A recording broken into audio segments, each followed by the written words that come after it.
Seiring percepatan adopsi AI saat ini, Pak, ini sebenarnya bagaimana sih, Pak, Anda melihatnya, Pak, perkembangan ini? Ya, jadi kalau kami melihat, Mbak Shirley, di Indonesia sendiri sebenarnya percepatan adopsi cloud dan AI itu makin pesat, terutama dalam mungkin 3-5 tahun terakhir. Dan ini bisa bilang adopsi AI ini hanya berlaku di multiple industri ya, jadi layanan finansial, kemudian layanan kesehatan, dan juga layanan pemerintahan. Dan peningkatan adopsi AI dan cloud ini tentunya memberikan landscape kejahatan cyber yang lebih tinggi tentunya. Nah, kami melihat sebetulnya di Indonesia sendiri, BSSN sendiri mencatat bahwa dalam satu kejadian itu 11 detik itu pasti ada satu kali kejadian ransom. Dan itu juga dicatat dalam World Economic Forum gitu ya, bahwa setiap kejadian ransom itu bisa dibilang dalam durasi 11 detik terjadi sekali. Dan impact dari ransom ini sendiri sebenarnya cukup signifikan. Jadi data yang kami peroleh, satu kejadian ransom itu kira-kira implikasi cost-nya itu sekitar 4,5 sampai 5 juta US dollar. Dan itu luar biasa sebetulnya. Nah, kami sendiri melihat sebenarnya ada 3 fenomena sebenarnya yang menyebabkan peningkatan AI ini juga berimplikasi terhadap peningkatan cyber security gitu ya. Yang pertama adalah tentunya dengan peningkatan AI ada peningkatan ledakan data. Karena sebetulnya AI ini akan makin canggih pada saat data yang di-input makin banyak gitu ya. Dan IDC sendiri mencatat bahwa lebih dari 90% data enterprise itu tuh bentuknya adalah unstructured data gitu ya, which is adalah data yang lebih gampang di-tap ataupun di-tap oleh malware gitu. Nah, yang kedua adalah hal kedua yang kami lihat dari sisi perubahan yang signifikan adalah dari sisi distributed environment. Jadi data ini sendiri dalam konteks AI itu bisa terdistribusi baik itu di cloud, baik itu di data center maupun di edge. Nah, yang ketiga yang kami melihat yang cukup signifikan adalah munculnya serangan-serangan cyber berbasis AI seperti tadi yang Mbak Sri sampaikan gitu ya. Dan itu memang kenyataan sudah cukup banyak terjadi di global karena dengan mudahnya pelaku kejahatan cyber ini mampu meminta scripting dari ya tools-tools yang tersedia sebetulnya lewat teknologi AI sendiri. Dan kami melihat sebetulnya ke depannya teknologi seperti atau ancaman seperti post quantum cryptography atau PQC itu menjadi sangat relevan karena yang harus diantisipasi adalah bagaimana seandainya teknologi quantum computing itu mampu menyelesaikan enkripsi yang sudah dibentuk ataupun pertahanan-pertahanan keamanan yang sudah dibentuk oleh kita semua gitu. Nah, itu sangat berbahaya tentunya. Kita melihat seperti itu. Berarti memang saat ini sudah ada pola pergeseran ya mungkin dari konvensional menuju AI tadi, Pak. Betul. Untuk risikonya sendiri. Betul. Nah, kalau menurut Anda sendiri apakah pertumbuhan risiko ini memang lebih cepat, Pak? Mungkin dibanding dengan kesiapan itu sendiri? Kalau ditanya lebih cepat sudah pasti ya, karena sebetulnya dengan percepatan AI ini sendiri kan sebetulnya mendorong si transformasi di sisi cyber security itu menjadi sangat kritikal gitu ya. Dan kami melihat sebetulnya cyber security tidak lagi kemudian menjadi atensi dari teknologi informasi ataupun atensi dari IT. Tapi sebetulnya cyber security maupun data security itu sudah harus menjadi atensi dari bisnis itu sendiri. Kita sebutnya sebagai data driven business. Nah, dari sisi NetApp kami melihat bahwa pentingnya organisasi itu membangun fondasi infrastruktur yang intelijen tapi juga secure. Sehingga inovasi AI yang dikembangkan itu bisa berkelanjutan dan tentunya jauh lebih aman gitu. Oke, nah ini kan dengan adanya AI tadi mungkin pergeseran pola, ini kan akhirnya memperluas attack surface ya Pak bagi perusahaan itu sendiri. Betul. Nah ini biasanya titik rawannya di mana sih Pak? Nah, kalau dari sisi AI sendiri kami melihat sebetulnya titik rawan dari implementasi AI ini pada saat kita sebutlah AI atau data pipeline itu dibentuk gitu ya. Nah, pada saat AI data pipeline dibentuk ada fase yang kita sebut dengan fase data discovery sebetulnya.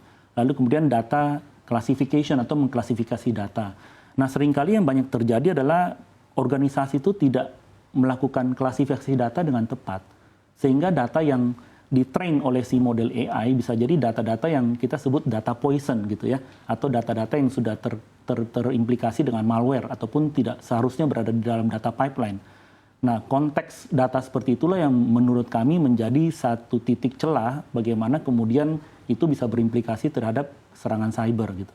Nah, kira-kira seperti itu. Oke, nah seperti yang sudah dibahas sebelumnya Pak, ini kan tadi banyak perusahaan juga yang mulai fokus ke percepatan adopsi AI sendiri, tapi menurut Anda ini aspek keamanan mana Pak yang sering tertinggal Pak? Dan shortcut apa yang mungkin sering dilakukan oleh banyak perusahaan? Nah, jadi balik lagi tadi kita melihat bahwa pentingnya perusahaan itu memandang cyber security atau data security sebagai sesuatu yang kritikal. Jadi bukan lagi kita melihat sebagai cost, tapi kita udah menganggap sebagai business enabler gitu ya. Jadi kalau ditanya sekali lagi, kita melihat bahwa organisasi perlu menyiapkan sebetulnya fondasi dari yang pertama tentunya infrastruktur yang cerdas dan secure. Yang kedua kami melihat pentingnya organisasi juga membangun talent-talent yang mampu mengoperasionalkan infrastruktur yang cerdas dan intelijen tadi gitu ya, sehingga bisa terhindar dari serangan-serangan cyber. Kira-kira seperti itu. Oke, tapi kalau di Indonesia sendiri sudah ada belum sih Pak kayak contoh kasus di mana adopsi ini cepat malah jadi bumerang gitu kira-kira? Kalau ditanya memang rata-rata pelaku organisasi melihat sebetulnya pengen mengejar lebih cepat ya. Kita sebut seperti anomali gold rush gitu, di mana orang berlomba-lomba mengakselerasi adopsi AI, tapi kemudian melupakan sebetulnya faktor security itu menjadi sesuatu yang sangat penting. Nah, kita melihat sebenarnya kalau di Indonesia sebenarnya sederhana, mungkin tidak kelihatan secara implikasi secara langsung, tapi beberapa bidang industri kan sebetulnya kita tahu ada yang terkena serangan gitu ya. Contoh misalnya industri finansial, industri kesehatan.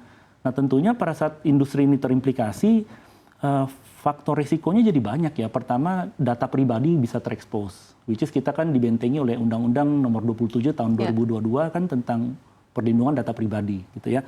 Nah, yang kedua juga faktor risiko juga menjadi masalah karena bisnis juga ada disruption. Artinya pada saat terjadi serangan data tidak bisa diakses, mungkin terjadi downtime atau sistem tidak dapat operasionalkan, yang itu menjadi hal-hal yang menjadi faktor merugikan sebetulnya buat perusahaan atau organisasi. Belum lagi faktor reputasi gitu ya. Nah, itu juga atau trust kepercayaan dari sisi klien terhadap perusahaan tersebut. Nah, ini kemudian kami lihat jadi faktor-faktor penting untuk kemudian kita harus memprioritaskan data security ataupun cyber security tidak hanya dari sisi konteks operasional, tapi juga dari sisi konteks business solutions. Gitu. Oke, nah kalau di Indonesia sendiri industri mana sih Pak yang sudah paling aware, yang sudah paling siap seperti itu untuk dalam percepatan seperti ini Pak? Nah, kalau kami melihat sebetulnya di Indonesia ada beberapa layanan industri yang kita lihat mungkin adopsi AI-nya paling signifikan, kemudian juga adopsi cyber resilience-nya juga paling signifikan, antara lain di industri layanan finansial.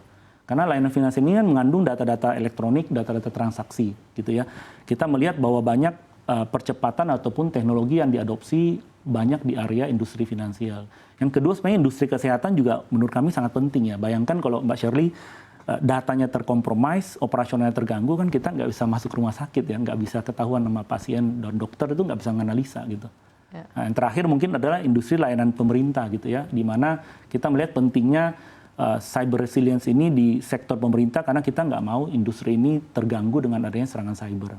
Kira-kira seperti itu. Oke, berarti top 3 tadi mungkin dari fintech, lalu juga dari pemerintah, dan satu lagi tadi Pak? Dari layanan kesehatan. Layanan kesehatan. Sudah masif ya berarti di Indonesia ya? Sudah masif sih. Oke, nah kalau kita geser Pak dalam konteks generatif AI nih Pak.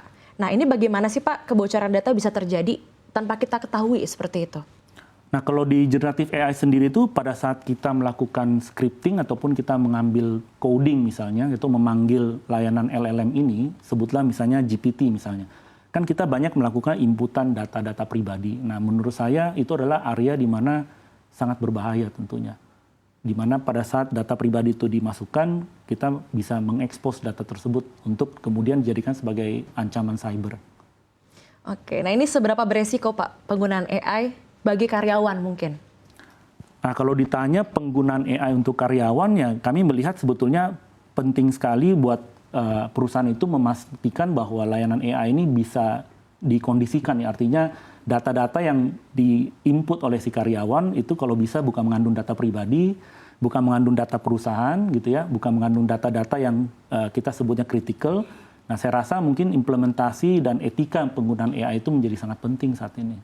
Oke Pak, biasanya memang bisa kita tarik berarti blind spot terbesar ini sebenarnya dari kita memasukkan prompt itu sendiri dong Pak ya? Betul, betul sekali. Dan datanya diserap AI yang mungkin kita nggak bisa sadar kalau misalnya itu memang data-data rahasia. Ini bahaya sekali dong Pak? Iya, jadi kalau kami melihat pada saat pengguna itu melakukan prompting ataupun menginput informasi ke dalam LLM atau kita sebutlah tools itu seperti GPT, maka kadang-kadang yang kita lupa adalah ada data-data personal, data-data perusahaan, data-data transaksi yang seharusnya tidak boleh kita masukkan ke dalam sebetulnya. Karena itu kemudian menjadi bahan dari AI ini sendiri untuk mengoleksi informasi yang tidak seharusnya ditampilkan. Nah, khusus untuk misalnya contoh kayak karyawan gitu ya, kita memang mengharapkan ada edukasi yang berkelanjutan untuk karyawan memastikan data yang diinput ke dalam LLM itu adalah data-data yang tidak boleh bersifat rahasia perusahaan. Oleh karena itu banyak kami pelajari beberapa perusahaan ingin mengadopsi AI, ya, tapi kemudian memastikan bahwa AI itu bukan AI yang terhubung ke public cloud, di mana mereka membangun AI dari sisi on-premise sendiri gitu.